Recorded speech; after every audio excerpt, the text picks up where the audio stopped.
Hi friends, അത് വലുതാണ്. അപ്പോൾ എല്ലാവരുടെയും സംശയമാണ്, ഒരു എഞ്ചിൻ പണിയാണ് സമയത്ത് ആദ്യം നോക്കുന്ന സിലിണ്ടർ കിറ്റ് ബോർ ചെയ്യുക എന്നുള്ളതായിരിക്കാം. അപ്പോൾ ബോർ ചെയ്യുക എന്നുള്ളത് ഒരു സെക്കൻഡറി വർക്കാണ്. ആദ്യം നിങ്ങൾ മനസ്സിലാക്കുക, ബോർ ചെയ്യുക എന്നുള്ള സെക്കൻഡറി വർക്കാണ്.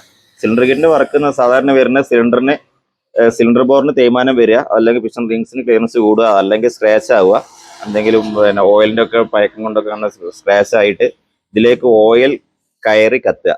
കമ്പഷൻ ചേമ്പിൽ ഓയിൽ കയറി കത്തുമ്പോൾ സ്മോക്ക് വരുന്നത്. അപ്പൊ അതിനുവേണ്ടി നമ്മൾ ബോർ ചെയ്യാന്ന് പറഞ്ഞാൽ ഇതിന്റെ അത്രയും ഭാഗം എടുത്തു കളയാണ് ചെയ്യുന്നത്. എത്രയും കാണുമ്പോൾ എടുത്തു കളയും, സ്വാഭാവികത്തിൽ സി സി കൂടും. സി സി കൂടുമ്പോൾ കംപ്രഷൻ കൂടും. കംപ്രഷൻ കൂടുമ്പോൾ സാധാരണഗതിയിൽ വണ്ടിക്ക് കൂടുതൽ പെട്രോൾ ആവശ്യമുണ്ടാവും. അപ്പോൾ പെട്രോൾ സെക്ക് ചെയ്ത് പെട്രോൾ കൂടുതൽ ചെലവ് വരും. നമ്മൾ പോക്കറ്റ് കാലിയാവുന്ന പരിപാടിയാണ്.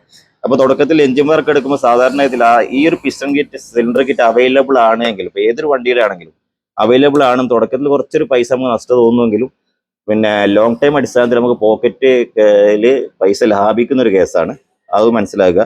നമ്മൾ ഈ ഒരു ചെറിയൊരു പൈസ ഒരു ഡിഫറൻറ്റിന് വേണ്ടി നമ്മൾ സിലിണ്ടർ കിറ്റ് ബോർ ചെയ്ത്, അല്ല ലോക്കൽ പിസ്റ്റൺ ഏതൊക്കെ പിസ്റ്റൺ ലെയ്ത്തർ ഇട്ടാൽ തന്നെ പറയാൻ പറ്റില്ല. അവർക്ക് ഏറ്റവും ലാഭം കിട്ടുന്ന പിസ്റ്റൺ ഏതാണ്, സിലിണ്ടർ ഏതാണ്, അതേക്ക് ഒരു ഉപയോഗിക്കുക. പിസ്റ്റൺ റിങ്സും ചിലപ്പോൾ 6 മാസം 1 വർഷം വീണ്ടും എഞ്ചിൻ അയച്ച് വർക്ക് ചെയ്യുക, 2 വർഷം വർക്ക് ചെയ്യുക, 3 പ്രാവശ്യം വർക്ക് ചെയ്യുക, സ്വാഭാവികമായിട്ട് കണ്ടുവരുന്നത്. അതുകൊണ്ട് കഴിയുന്നതും ഈ ഒരു സിലിണ്ടർ കിറ്റ് റീപ്ലേസ് ചെയ്യുക എന്നുള്ളതാണ് ശരിയായ രീതിയിൽ വണ്ടിന്റെ ഹെൽത്തിനും നമ്മുടെ പോക്കറ്റിന്റെ ഹെൽത്തിനും നല്ലത്. Okay, thanks for watching.